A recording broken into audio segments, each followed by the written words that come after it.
When Mira opened her eyes again, she was back in her small old room. The lamp flickered gently.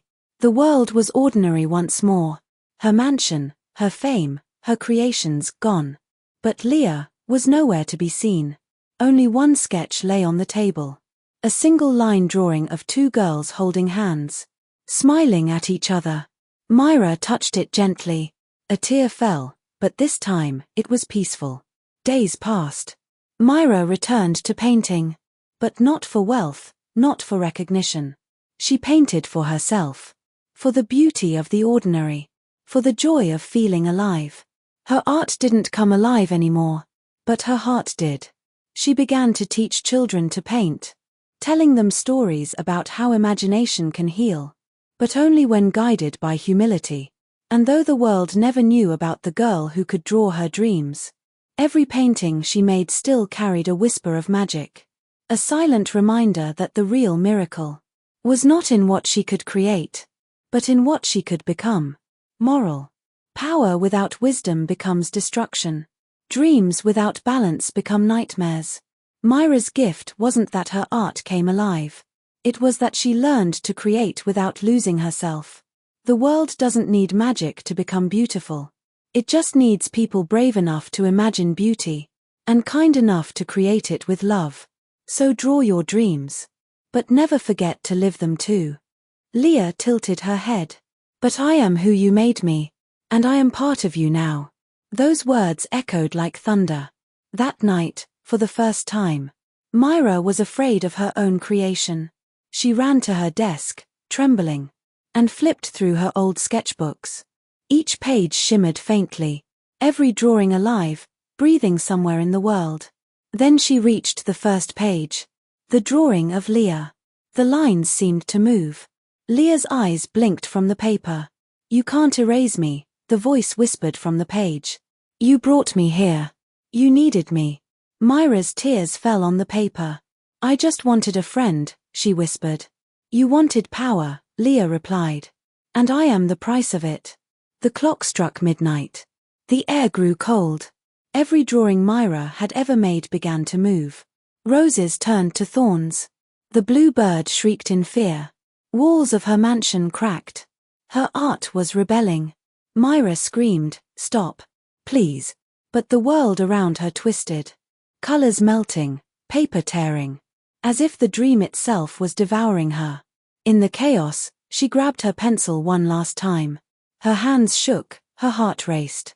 And on a blank sheet, she wrote only one line. I release what I created. She drew herself. Not as a goddess, not as a magician, but as a girl. Simple. Human. Imperfect. And when she finished the final stroke, everything went silent. But the heart, once it tastes creation, always wants more. One night, she drew something she'd always longed for. A friend. A girl, just her age. With bright eyes, long hair, and a warm smile. She called her Leah. And the next morning, Leah was standing right there, at the edge of her bed, smiling softly, as if she'd always been part of Mira's life.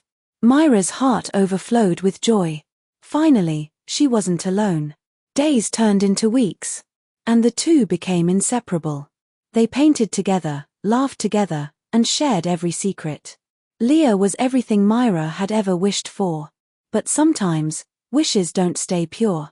One evening, as they painted near the lake, Leah said softly, Mira, don't you wish you could have more? A bigger house? Fame? A world that admires you? Mira smiled nervously. I only want to draw what makes me happy. But that night, her thoughts changed. She looked around her small home, the broken roof, the flickering bulb. Her mother sleeping in the corner with tired eyes. Maybe, she did deserve more. So, at midnight, Mira drew again. Not roses or birds, but a beautiful mansion. Large windows, golden lights, tall ceilings. Everything she had dreamed of. When morning came, her old house was gone. In its place stood the mansion she had drawn. Her mother was confused, scared even. But Mira only smiled, convinced it was destiny. Soon, word spread through the town about the girl who lived in the magic house. People began to visit, to admire, to envy. Mira's fame grew. But so did something else. Her hunger. She drew money. She drew attention. She drew a life that looked perfect. And somewhere between her pencil lines, she lost herself. One night, Leah looked at her differently. Her smile had faded. Her eyes were darker, colder. "Mira," she said, "why stop here? You could draw a whole world. A world where only your rules matter." Mira frowned. "That's not who I am." The girl who drew her dreams. A deep, motivational, emotional story for voiceover, no parts, no subtitles. There's a strange kind of magic in the world. The kind that hides not in spells or stars, but in the quiet corners of imagination. Some people dream with their eyes closed, and some dream with a pencil in hand. This is the story of a girl who drew her dreams.